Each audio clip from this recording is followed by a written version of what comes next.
প্রথমেই দিবে মেয়েকে দিয়ে দেওয়া শুরু করবা। সুবহানাল্লাহ কইতে ইচ্ছা করে না মেয়েরা? প্রথমে কারে দিবা? মনে রাখবেন আপনারাও, প্রথমে মেয়েকে দিবেন, প্রথমে মেয়েকে দিবেন, মেয়েকে যত্ন করবেন। অনেক কপাল পোড়া পুরুষ আছে বারবার মেয়ে হয় দেখে মুখটা কালো হয়ে যায়, বউকে তালাক পর্যন্ত দেয়, এগুলি জাহিল।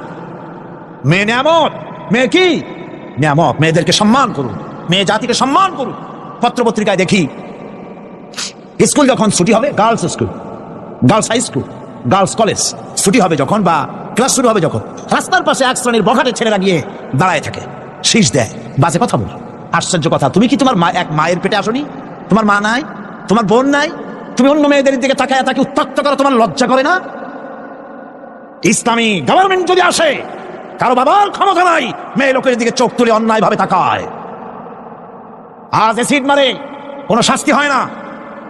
ইসলামী গভর্নমেন্ট আসতে পারে, এসিড মারা তো দূরের কথা, শীষ কেউ দিতে পারবে না, উত্ত্যক্ত করতে পারবে না। মা বোনেরা, আপনাদের অস্তিত্বের জন্য, আপনাদের সতীত্বের জন্য, আপনাদের অধিকার প্রতিষ্ঠার জন্য ইসলামের চাইতে গ্যারান্টি আর কোথাও নাই। সবটা গ্যারান্টি কোথায় আছে?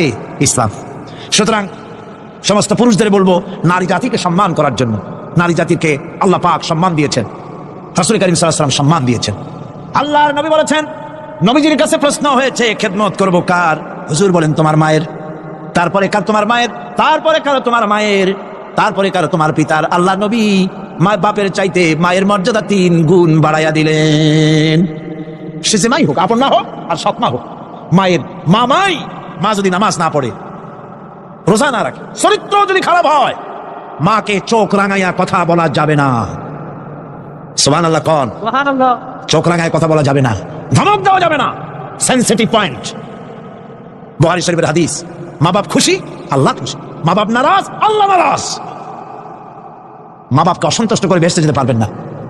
মা বাপকে খুশি করেন, মাকে সম্মান করুন, মহব্বত করুন। আল্লাহ শিখাই দিয়েছেন। মা বাপ এমন সেনসিটিভ পয়েন্ট যে ব্যবহারটা আল্লাহ শিখাইছেন। কে শিখাইছেন?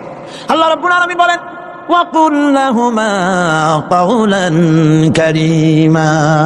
মা বাবার সঙ্গে সম্মানজনক কথা বলো, খবরদার বেয়াদবি করবে না। আর মা বাপের জন্য, তাদের জন্য আমি আল্লাহ রাব্বুল আলামিনের কাছে দোয়া করো, রব্বিরহামহুমা কামা রাব্বায়ানি সাগীরা। পড়েন সবাই, রব্বিরহামহুমা কামা রাব্বায়ানি সাগীরা। আল্লাহ রাব্বুল আলামিন শিখাই দিলেন, বান্দারে তোর মা বাপের জন্য আমার কাছে দোয়া কর। আল্লাহ, আমার মা বাপ যেমন ছোট্টবেলায় আমাকে স্নেহের কোলে লালন পালন করেছে, মাবুদ গো, আমার মা বাপকে তোমার রহমতের কোলে লালন পালন করো। আল্লাহ শিখাই দিচ্ছে। হাদিস শরীফ এসেছে, হুজুর বসে আছেন মসজিদে নববীতে, সাহাবায়ে কেরাম বসা, এক বৃদ্ধা মহিলা প্রবেশ করেছেন মসজিদে, হুজুর তাকে দেখে দাঁড়ায় গেলেন। মহিলা আসার পর নবীজি নিজের গায়ের চাদর বিছিয়ে দিলেন। মহিলা চলে যাওয়ার পর সাহাবায়ে কেরাম জিজ্ঞেস করলেন, হুজুর একজন সাধারণ মেয়ে লোকের জন্য হুজুর নিজের চাদর বিছাইলেন, বুঝলাম না ফজিলত কি, চিনলাম না মেয়ে লোকটাকে। হুজুর বলেন, সাহাবীরা, চাদর তো ভালো, হক তো আদায় করতে পারি নাই, চিনতে পারো নাই, তোমরা বুঝতে পারো নাই। আমি দুনিয়া আসার পর আমার মায়ের দুধ আমার কিসমতে তেমন হয় নাই, আমি আমার মায়ের যত্ন তেমন পাই নাই, স্নেহ আদর তেমন পাই নাই। যার বুকের দুধ খাইয়া, যার কোলে কাখে চড়ে আমি বড় হয়েছি, ইনি আমার সেই দুধ মা হযরতে হালিমাতুস সাদিয়া। বন্ধুরা, মা যদি বেঁচে থাকে, রাত্রে বাড়ি গিয়ে পায়ে ধরুন, বলেন, মা অন্যায় করেছি, জীবনে বহু বেয়াদবি করেছি, আমার মাফ করে দাও। বিশ্বাস করুন, মা বাপের যদি খেদমত করেন, মা বাপ যদি রাজি থাকে, রিজকে, খাদ্যে, টাকায়, ইজ্জতে জীবনেও কষ্ট হবে না। মা বাপের খেদমত করুন, মা বাপকে ভালোবাসুন, শ্রদ্ধা করুন। আমার মায়ের, আমার বোনের, আপনারা যারা আসছেন, আপনারা আমাদের সম্মানের পাত্রী। ইসলাম আপনাদের কত অধিকার দিয়েছে প্রতি বছর বলেছি, আজ আর লম্বা কথা বলতে চাই না, শুধু বলি পর্দায় থাকুন, পর্দায় থাকুন, আপনার সম্মান আপনি রক্ষা করুন, পর্দায় চলাফেরা করুন, সন্তানদেরকে মানুষ করুন, তাদেরকে ইসলামের রাস্তায় চালান। মা বোনদের ব্যাপারে এই আরজ করছি, ঘরে ঘরে ইসলামের দুর্গ বানান, আপনার সন্তানদেরকে ইসলামের রাস্তায় আনেন, স্বামীকে নামাজি বানান, চরিত্রবান বানান, দিনদার বানান। এরপরে সব শেষে দেশের আইনজীবী, সাহিত্যিক, বুদ্ধিজীবী, সাংবাদিক, তাদের ব্যাপারে বলতে চাই, আপনারা জাতির বিবেক, আপনারা জাতির জন্য অনেক কিছু করতে পারেন। সাহিত্যিকরা, কবিরা, বুদ্ধিজীবীরা, সাংবাদিকরা অনেক অবদান রাখতে পারেন। আপনার একটা বেকায়দার খবর দেশের মধ্যে চাঞ্চল্যের সৃষ্টি করে দিতে পারে, আবার একটা ভালো খবর দেশের মধ্যে আমন আমান পয়দা করে দিতে পারে, ঠিক কিনা? ঠিক কিনা? সুতরাং সাংবাদিক বৃন্দ, আপনারা সম্মানের পাত্র, আপনারা নিজেদের সম্মানকে রক্ষা করে চলবেন, হলুদ সাংবাদিকতার পেছনে দৌড়াবেন না। প্রত্যেকটি কথা এবং কাজের জন্য আল্লাহর কাছে জবাবদিহি করতে হবে, এ কথা যেন সাংবাদিকদের মনে থাকে। আল্লাহকে ভয় করুন, আল্লাহকে ভয় করুন, আল্লাহকে ভয় করে সাংবাদিকতার মহান পেশায় নিয়োজিত থাকুন। হক কথা লিখবেন, জীবনের বিনিময় হক কথা বলবেনই। অন্যায়কে প্রশ্রয় দিবেন না, সত্যকে ঢেকে রাখবেন না, তাহলে কিয়ামতে আল্লাহর কাছে জবাবদিহি করতে হবে। আইনজীবী, বুদ্ধিজীবী, সম্মানের পাত্র আপনারা, আপনারা দেশের জন্য, জাতির জন্য কল্যাণজনক কিছু রেখে যাওয়ার জন্য চেষ্টা করুন। সব শেষ কথা সেটা হলে এই পৃথিবীর কাছে আমরা অনেক ঋণী, এই পৃথিবীর কাছেও আমরা অনেক ঋণী। এই পৃথিবীতে পৃথিবীর ফল খাই, ভাত খাই, মাছ খাই, পনির খাই, তরকারি খাই, দুধ খাই, গোশ খাই, এই পৃথিবী থেকে উৎপাদিত। সুতরাং এই পৃথিবীর কাছেও আমরা ঋণী আছি। মূল ঋণী তো আল্লাহর কাছে। মূল ঋণী কার কাছে? আল্লাহ পাকের কাছে। তবে পৃথিবীর কাছে একটু ঋণী আমরা আছি, সেই ঋণ পরিশোধ করতে হবে। সেই ঋণটা কিভাবে পরিশোধ করবেন? সেই ঋণটা পরিশোধের একটাই পথ, আপনার চাইতে আপনি একজন ভালো নাগরিক আপনার সন্তানদের মধ্য থেকে তৈরি করে যান। একজন দিনদার, ইমানদার মুসলমান সন্তান সন্ততি ছেলে মেয়ে তৈরি করে যান, তাদেরকে দিনদার বানান, নামাজি বানান, চরিত্রবান বানান। আল্লাহ পাক যেন সকলকে তৌফিক দেন। শেষে একটা ওয়াদা করতে চাই, আপনাদের কাছে একটা দাবি করতে চাই। আমার দাবি তো আপনারা মনে হয় ফেলবেন না, ফেলবেন নাকি? আপনাদের জানা আছে অযৌক্তিক দাবি আমি করবো না।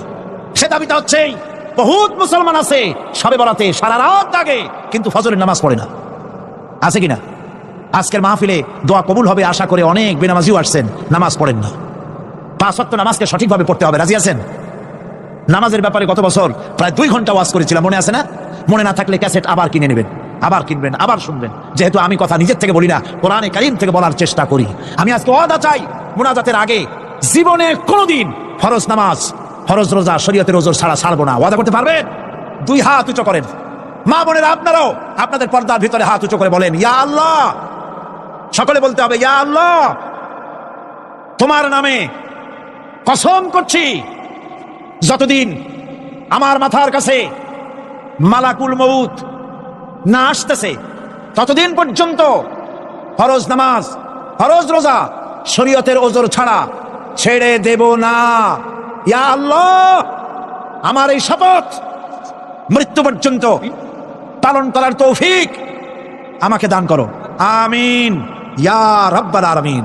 সুখে দুঃখে কষ্টে আনন্দে, ক্ষুধা পেটে ভরা পেটে, জীবনের পরীক্ষার সময়গুলাতে, ফাঁসির মঞ্চে, জেলখানার ভিতরে, হাতের ভিতরে হ্যান্ডকাপ, পায়ের ভিতরে বেড়ি লাগিয়েছে, এই মুহূর্তেও যদি প্রশংসা করতে থাকেন, এমন গোলামদেরকে ডেকে ডেকে যিনি জান্নাত দিয়ে দিবেন তিনি কে? বলেন কোন কাতার? সবক কিন্তু মুখস্থ রাখা লাগবে। কোন কাতার? প্রথম কাতারে যদি জান্নাতে যেতে চান প্রশংসা করা লাগবে সব সময়। কার ক্লান্ত লাগে আপনি আল্লাহর প্রশংসা আদায় করেন, অসুস্থ লাগে তখনও বলেন আল্লাহ প্রশংসা আপনার।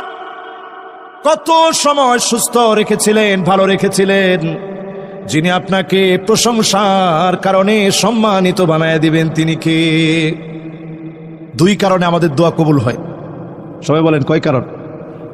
1 নাম্বার, যদি আপনি প্রশংসা করে দোয়া করেন। 2 নাম্বার, যদি প্রশংসার পরে নবীজি নামে দরুদ পড়ে দোয়া শেষ করেন, যিনি আপনার দোয়া কবুল করবেন তিনি কে? না হলে সব দোয়াগুলো গিয়ে লটকে থাকে। যখনই আপনি প্রশংসা আর দরুদ শরীফ পড়বেন, যিনি দোয়াগুলো সব কবুল করেন তিনি কে? দোয়া কবুল হবে 3 ভাবে। কয়ভাবে? সবার মনোযোগ আছে? ওয়াজ কিন্তু শুরু হয়ে গেছে, মনোযোগ আছে? অনেকে চিন্তা করতেছেন ওয়াজ মনে হয় আরো আধা ঘন্টা পরে হুজুর শুরু করবে, আর একটু পরে আস। ওই সিস্টেম কিন্তু নাই, ওয়াজ শুরু হয়ে গেছে। জান্নাতের প্রথম কাতারে যাবে কারা? বলেন প্রশংসা করবে যারা। প্রশংসা করলে যিনি দোয়া কবুল করেন তিনি কে? 2 কারণে দোয়া কবুল হয়। প্রশংসা, রসুলের দরুদ। দোয়া কবুল হয় 3 ভাবে। জোরে কোন কয় ভাবে?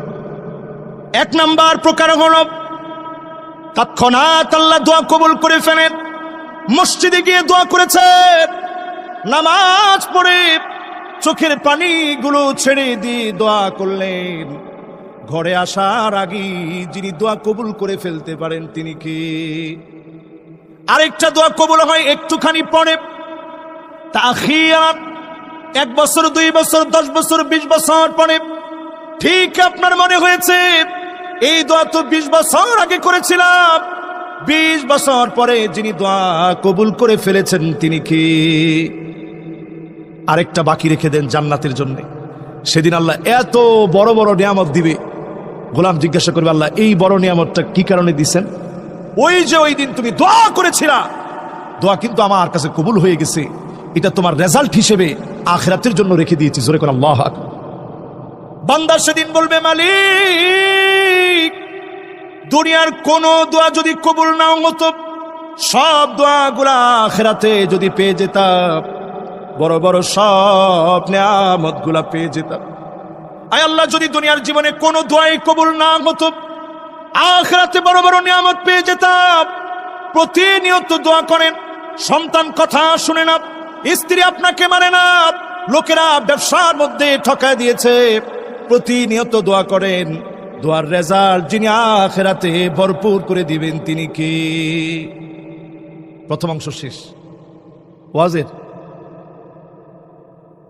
কিসের প্রথম অংশ? মাশাআল্লাহ, লিল্লাহে তাকবীর। দেখি শ্রোতাটা কে? মাশাআল্লাহ মাশাআল্লাহ, বসেন। মাশাআল্লাহ, ওরা দেখছেন মনোযোগটা কিরকম। যে দোয়ার ভিতরে আপনি বলছেন কবুলের প্রথম শর্ত প্রশংসা কার, এই প্রথম অংশ শেষ। এরপরে আসুন আজকের এই মাহফিল থেকে সবাইকে নিয়ে একবার নবীজির নামে দরুদ শরীফ পড়ি, সকলে পড়ি মুহাম্মাদুর রাসূলুল্লাহ সাল্লাল্লাহু আলাইহি ওয়াসাল্লাম। সবাই পড়ছেন? আজকের এই মাহফিলের নাম কি আপনারা জানেন? এই তাফসীর মাহফিলে বসে তাফসীর না করলে সওয়াব হবে না গুনাহ হবে? আজকে আমরা হুজুররা অনেক সময় আমরা দায়ী, তাফসীর মাহফিলে বসি ঠিক, কিন্তু হক আদায় করে তাফসীর করার যোগ্যতাও নাই, সেই পরিমাণ পড়াশোনাও করি না, ওইভাবে মানুষকে বুঝাইতেও আমরা সক্ষম হই না, ঠিক কিনা বলে? আজকে আমি মাত্র একটা আয়াত তেলাওয়াত করেছি। সবাই বলতে হবে কয়টা আয়াত? আয়াতটা আছে সূরা নিসা এর মধ্যে। কোন সূরা? আমাদের নামে না, নারীদের নামে নাজিল হওয়া সূরা। জোরে করে আল্লাহু আকবার। এই সূরাল কারীমার ভিতরে আল্লাহ রাব্বুল আলামিন জানায় দিলেন, فكيف إذا جئنا من كل أمة بشهيد وجئنا بك على هؤلاء شهيدا। কার কথা? আল্লাহ রাব্বুল আলামিন বলেন, বাবারা মেহেরবানি করে মাদ্রাসা তালিবুল ইলম, আব্বু এদিকে আসেন, এখানে বসেন। বাবারা কথাগুলো মাদ্রাসার গুলো উপায় নেই, আসেন। মাশাআল্লাহ, তোমরা তো সবচেয়ে বড় সম্পদ আজকের মাহফিলের। মেহেরবানি করে কেউ কথা বললে কিন্তু আমার কনসালটেশন নষ্ট হয়ে যাবে। বাস, মনোযোগ আছে তো সবার? সবার মনোযোগ আছে? আলহামদুলিল্লাহ, আর কোনো কথা দরকার নেই। এবার আপনারা একটু আমার দিকে তাকান। সূরা নিসার আয়াত জানি কত? ও বলিনি এখনো? 41 নম্বর আয়াত। সবাই বলেন কত নম্বর আয়াত? এই আয়াতে কারীমা নাজিল হওয়ার পরে আল্লাহর নবীর দুইটা চোখ দিয়ে অজর ধারায় মুক্তার দানার মতো পানিগুলা বের হলো, গাল বেয়ে বেয়ে পড়ছে, মুবারক দাড়িগুলা বেয়ে বেয়ে পড়ছে। এত পরিমাণ নবী কেন কাঁদেন? সেদিন সব নবীদেরকে উম্মতের ব্যাপারে আল্লাহর সামনে খবর দেওয়া লাগবে, উম্মতের ব্যাপারে জবাব দেওয়া লাগবে। আপনার উম্মত কোন পথে গিয়েছে, কোন পথে হেঁটেছে, নবীদেরকে আল্লাহ জিজ্ঞাসা করবেন। আমার নবীকেও আল্লাহ পাক সেদিন জিজ্ঞাসা করবেন।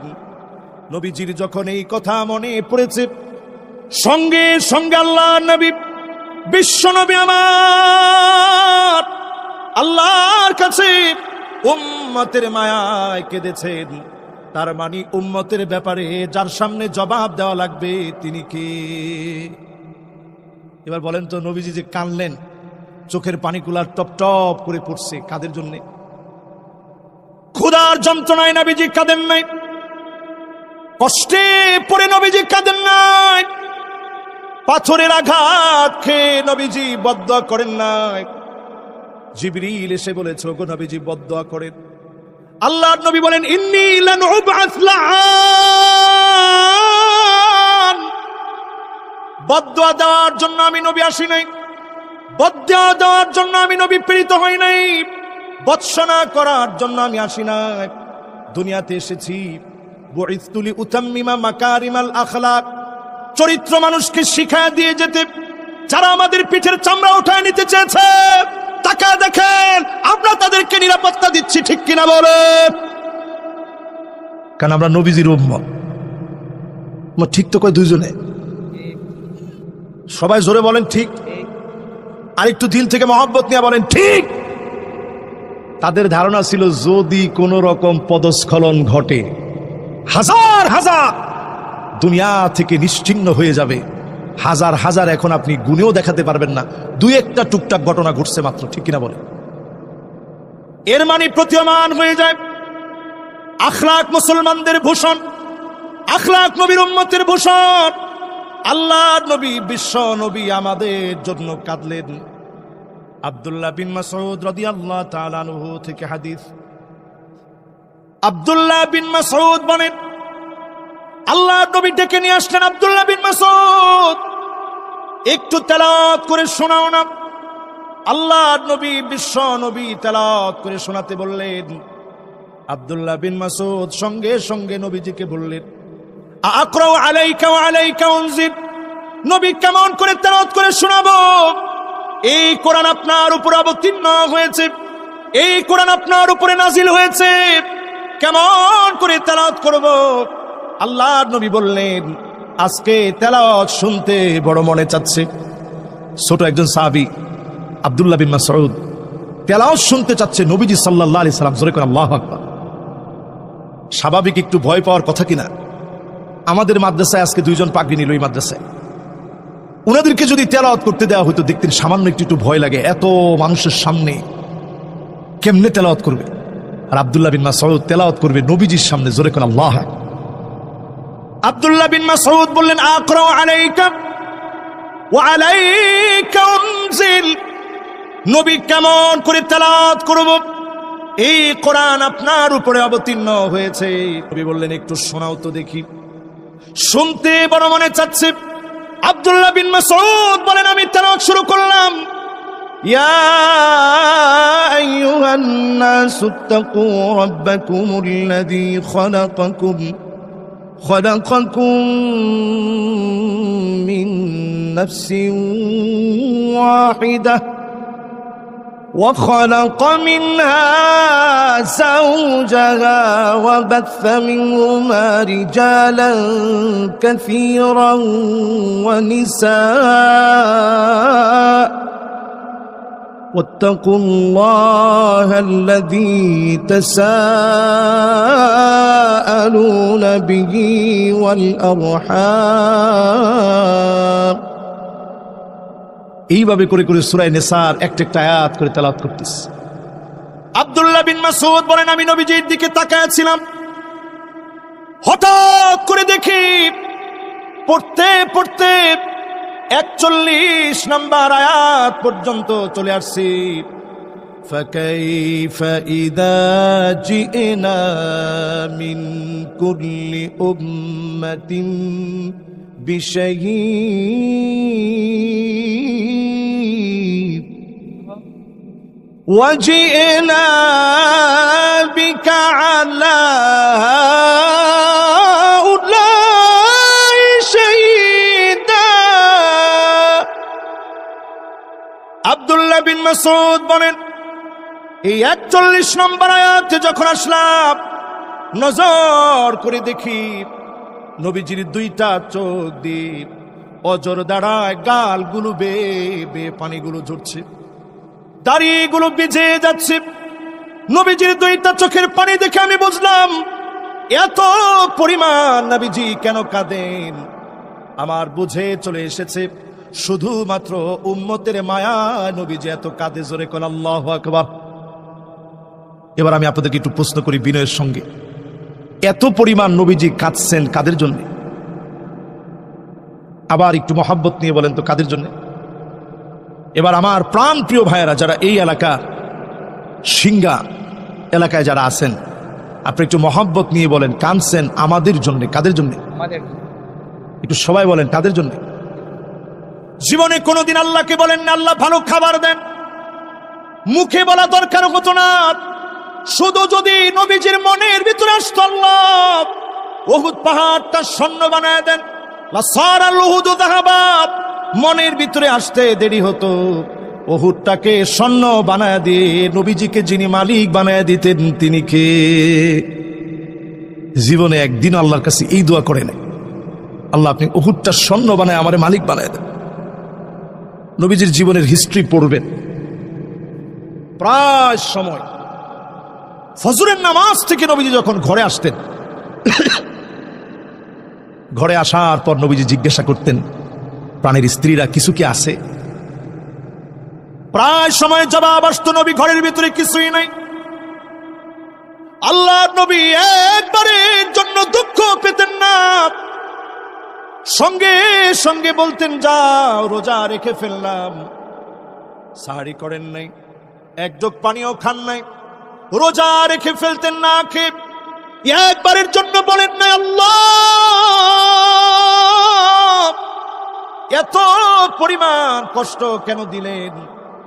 দিনের জন্য শিয়াবে আবি তালেবের মধ্যে তিনি জেল খাটলেন, গাছের ছাল খেলেন, শিয়াবে আবি তালেবের ভিতরে জেল খাটলেন।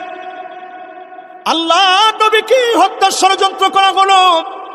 দারুন নাদওয়াতে বসে তাদের পার্লামেন্টে বসে সিদ্ধান্ত নিলেন নবীজিকে হত্যা করা হবে। ষড়যন্ত্র ব্যর্থ হলো, হিজরত করতে বাধ্য হলেন। হাসি মুখে কষ্ট বুকে চেপে হিজরত করলেন। 10টা বছর পরে যিনি বিজয় দিয়ে দিলেন তিনি কে? একটা বার নবীজি মন খারাপ করেন নাই। এখানে যতজন আছেন একটু প্রশ্ন করি, নবীজি কাঁদছেন কাদের জন্য? আমাদের মতো গুনাহগারদের জন্য নবীজি কাঁদছেন। শুধু তাই নয় প্রিয় ভাইরা আমার, আমার নবী বিশ্ব নবী, নবী আমার এমন নবী ছিলেন আজিজুন কাজিজিল মিরজান, পানি ফুটালে টকবক টকবক করে যেভাবে ফুটে, প্রায় সময় আল্লাহ নবী সেজদার মধ্যে রাত্রিকালীন থাকতেন। আম্মা জান বলেন আমার কানটাকে নবীজির জবানের সামনে নিতাম, আমি শুনতাম অন্য কোনো কিছু বলে নবীজি কাঁদে না, নবীজি কাঁদে আর আল্লাহর কাছে বারবার বলে আল্লাহুম্মা উম্মতি,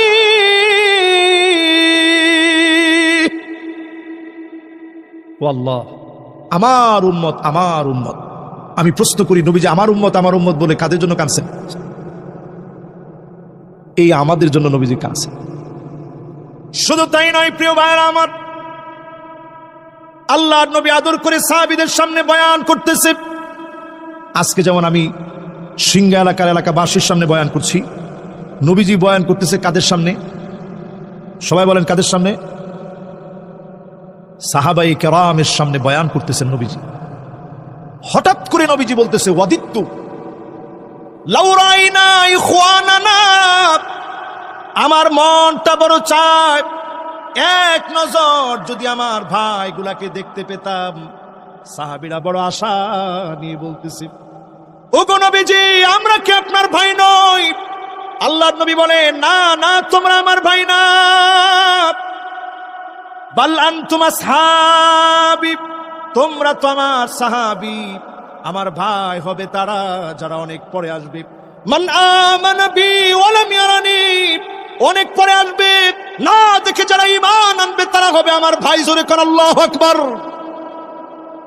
এবার আমি আপনাদেরকে কয়েকটা প্রশ্ন করি। আয়াত নাজিল হওয়ার পর নবীজি কাঁদছেন কাদের জন্য?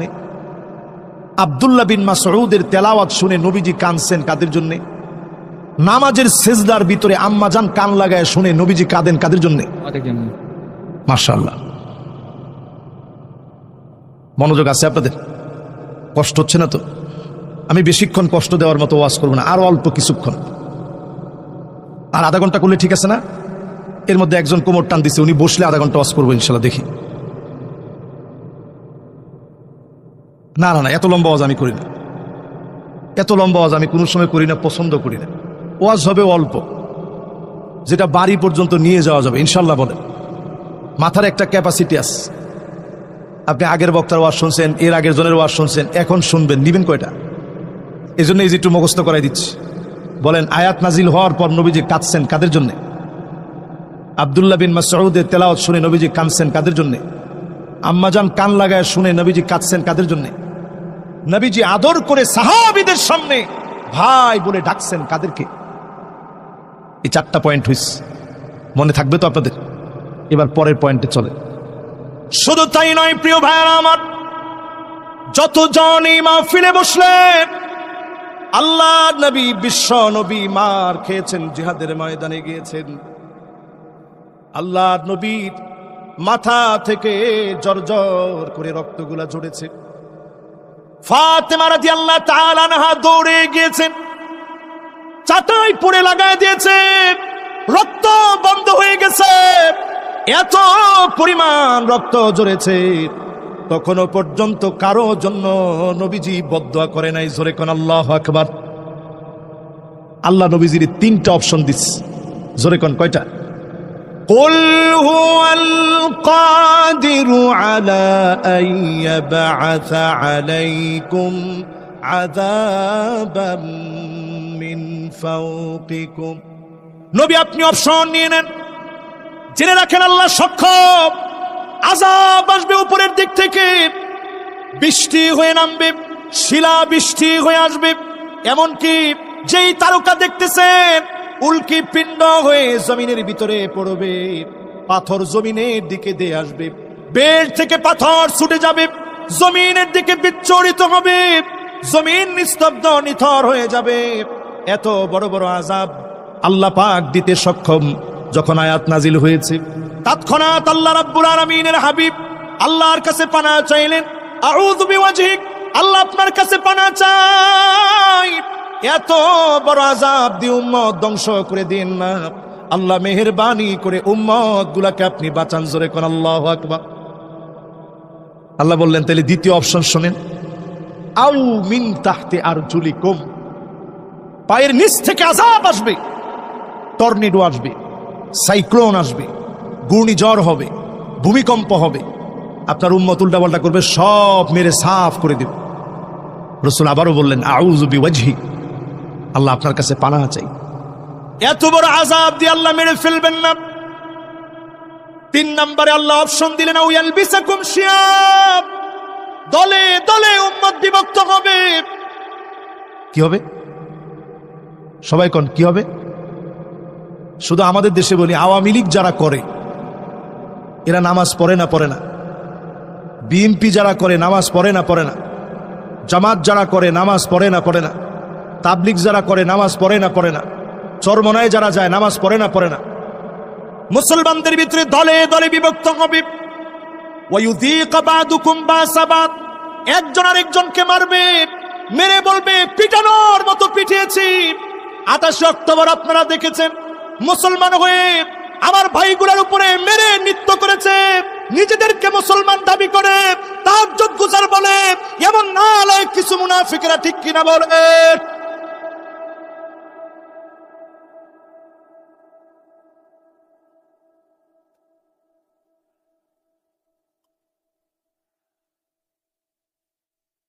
এবার আপনাদেরকে একটু প্রশ্ন করি, যারা আমাদেরকে মেরে রক্তাক্ত করেছে, শহীদ করে দিয়েছে, জাতির শ্রেষ্ঠ সন্তানদেরকে যারা ফাঁসির দিকে নিয়েছে, হাসতে হাসতে যারা ফাঁসির দিকে গিয়েছে, ঠেলে নিতে হয় নাই, বুকটাকে টান টান করে নিজের ইচ্ছায় কেমন যেন জিহাদের ময়দানে যাচ্ছে। জোরে করে আল্লাহু আকবার।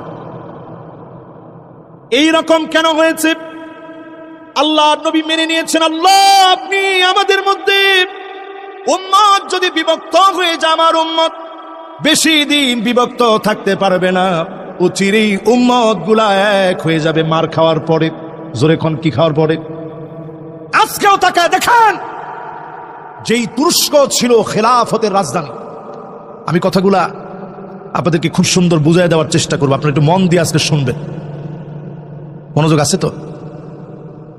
যে খেলাফতের রাজধানী ছিল তুরস্ক, আমি নিজে সেখানে গেছি। লজ্জাজনক ঘটনা বলতে তো লজ্জা লাগে।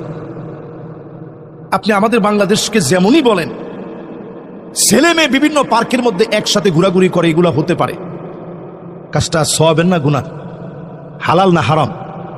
হতে পারে বললে আবার মিডিয়া আছে, বলবে দেখছো হুজুরি নিজেই অনুমতি দিচ্ছে, বিপত্ত কথা বলার পর।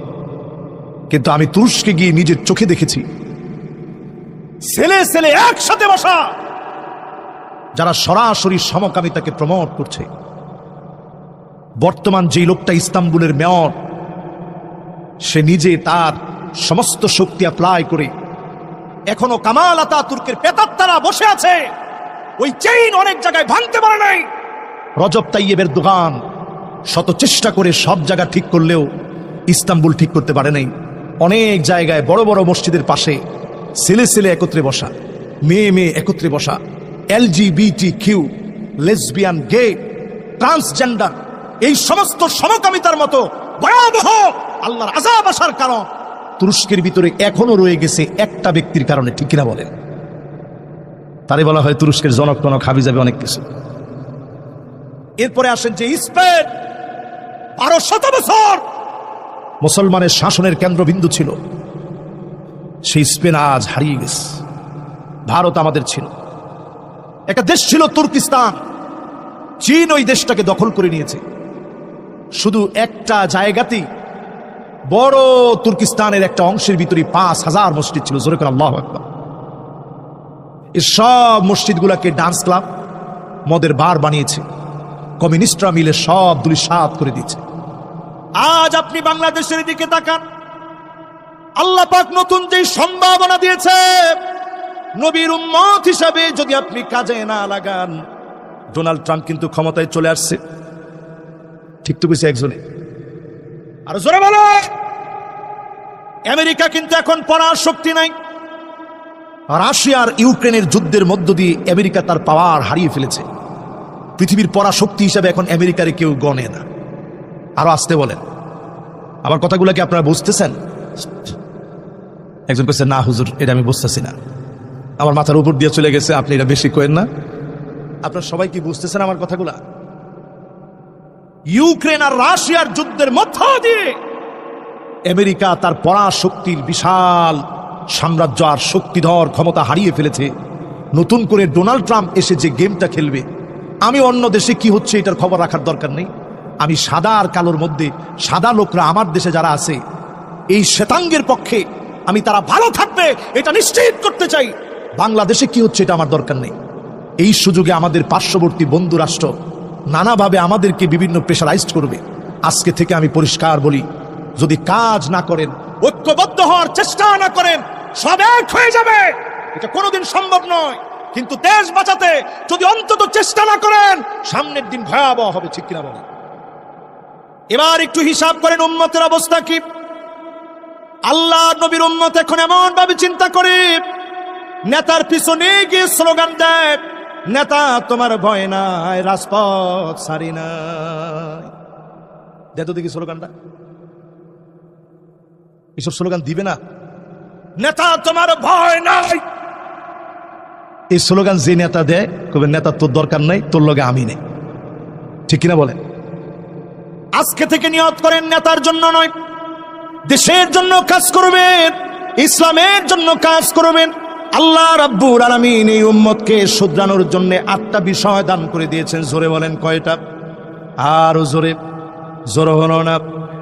وَأَنِحْكُمْ بَيْنَهُمْ بِمَا أَنزَلَ اللَّهُ। আল্লাহ বলেন, গোলাম শোনো, বিচার করা লাগবে কোরআন দিয়ে। উচ্চ আওয়াজে বলেন, বিচার করা লাগবে কি দিয়ে? কার কথা? 53 বছর তো চলে গেছে বাংলাদেশের। এই 53 বছরে সব পেয়েছি কোরআন দিয়ে। দেশটা লোক এরকম একটা আইনও কি আমরা পেয়েছি? তাহলে এই কথা কি আমরা বলতে পারি সব দেখা শেষ, সামনে হবে আল কোরআনের বাংলাদেশ? আওয়াজ করে বলেন, এই কথা কি আমরা বলতে পারি?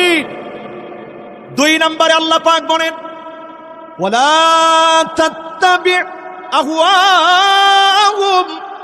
মন গড়া কোনো বিচার চলবে না। আমার দেশে তাকায় দেখেন, সব জায়গায় শুধু মন গড়া বিচার চলতেছে। ঠিক কিনা বলেন? এই যে আমাদের প্রিয় আল্লামা, উনাকে সাজানো হলো রাজাকার। আরো আসতে কন, জোরে কন, কি সাজানো হলো? এ রাজাকার রাজাকার বলতে বলতে জিব্বা বড় হয়ে গেছে। জিব্বা বড় হতে হতে ছাত্ররা একটা যৌক্তিক দাবি জানিয়েছে, এই দাবি তারা মানতে পারে নাই। রাজাকার বলে গোটা জাতিকে রাজাকার বলে গালি দিতেও দেরি করে নাই। ঠিক কিনা বল? আমার মনে হয় 5ই আগস্ট কিচ্ছুই হতো না যদি এই রাজাকার শব্দটা বলা না হতো। আল্লাহ পাক বুঝায় দিলেন মন গড়া বিচার চলবে না। আল্লাহ নবীর মক্কা বিজয়ের পরে এই কোরআনের শাসন যখন শুরু হয়েছে, বনি মাখজুমিয়া গোত্রের একজন নারী তুয়াইমিয়া নামে ওই নারী চুরি করে ফেলেছে, হাতে নাতে ধরা পড়ে গেছে। সম্ভ্রান্ত নারী, বিচার হবে, নবীজি বিচার করবে, সবার সামনে বিচার হবে। সাহাবায়ে কেরাম চিন্তিত হয়ে গেছে, এরকম সম্ভ্রান্ত নারী, টাকাওয়ালা পয়সাওয়ালা একটা নারী এমনি স্বভাব দোষে চুরি করছে, ধরা পড়ে গেছে, হাত কেটে দিলে কি না কি হয়। যখন এই চিন্তা করছে, সবাই মিলে ভাবছে যে কোনোভাবে যদি শাস্তিটা একটু কমায় দেওয়া যায়, দণ্ডবিধি একটু কমায় দেওয়া যায় কিনা। যেই ভাবা সেই কাজ। নবীজির কাছে কারে পাঠাবে কেউ দায়িত্ব নেয় না। ছোট একজন সাহাবী ছিল যার উপাধি ছিল হুব্বু রাসূলিল্লাহ, নবীজির ভালোবাসা। জোরে কোন আল্লাহু আকবার। সে সাহাবীর নাম উসামা, নবীজির পালক পুত্র যায়েদ বিন হারেসার সন্তান। উসামাকে সবাই পাঠাই দিয়েছে, তুমি ছোট মানুষ, রসুল তোমারে বড় আদর করে, যাও তুমি গিয়ে বললে রসুল কিছু বলবে না। উসামা চলে আসলেন, ওগো নবীজি, বনি মাখজুমিয়া গোত্রের ওই নারী, তার হাত কেটে দেন না। আল্লাহর নবীর চেহারা লাল হয়ে গেছে। সাহাবীদেরকে ডাকলেন। আল্লাহর নবী, বিশ্ব নবী বললেন, লাউ ফাতেমা বিনতে মুহাম্মদ লা সারাকাত লা কাতাতু ইয়াদাহা, আমার মেয়ে ফাতেমাও যদি চুরি করত, এক কোপে তার হাত আমি নবী কেটে ফেলে দিতাম। জোরে বলেন আল্লাহু আকবার। এর নাম ইসলামী বিচার। জোরে কোন কিসের বিচার? আর জোরে আওয়াজ করে বলেন কিসের বিচার? মন গড়া বিচার চলবে না। আমার দেশে এই 16 বছরে আমরা দেখছি মন গড়া বিচার যত রকমে লাগে, স্কাইপি কেলেঙ্কারি থেকে শুরু করে, প্রিয় আল্লাহ আমাকে রায় দেওয়া থেকে শুরু করে, অসংখ্য ইসলামী আন্দোলনের রাহবারদেরকে মিথ্যা মামলা দিয়ে নানাভাবে তাদেরকে দোষী সাব্যস্ত করে ফাঁসির মঞ্চ পর্যন্ত নেওয়া হয়েছে। আলেমদেরকে ছেড়ে নেওয়া হয়েছে। পুরা নীল নকশাগুলো দেখলে বোঝা যায় পুরাটাই মিথ্যা বানোয়াট দিয়ে ভরা, ঠিক কিনা বলে? এটার ফলাফল কি? বিচারপতি মানিক্কা কলা পাতার মধ্যে গিয়েও শুয়া শান্তি পায় না, ঠিক কিনা বলে? কলাপাতি গরুরে দেখবেন মানুষে যখন গলার ভিতরে দড়ি লাগায় টানে, একটু দয়া করে টানে যে গরুটা যদি কষ্ট পায় আল্লাহ বেজার হন। কিন্তু বিচারপতি মানিক্কার মতো একজন মানুষ, তারে যখন গামছা দিয়া এরকম গলার মধ্যে লাগায় টানতেছে, জিজ্ঞাসা করে, এই তুই মানিক্কা না? কহ আমি মানিক্কা, ঠিক কিনা বলে? আল্লাহ তাআলা প্রমাণ করে দিলেন, মন গড়া বিচার যারা করবে, দুনিয়া আখিরাতে যিনি তাদেরকে অপমানিত, অপদস্থ, লাঞ্ছিত বানায় দিবেন তিনি কে? আপনারা মনে করছেন হুজুরে মনে হয় মন গড়া বলতেছে।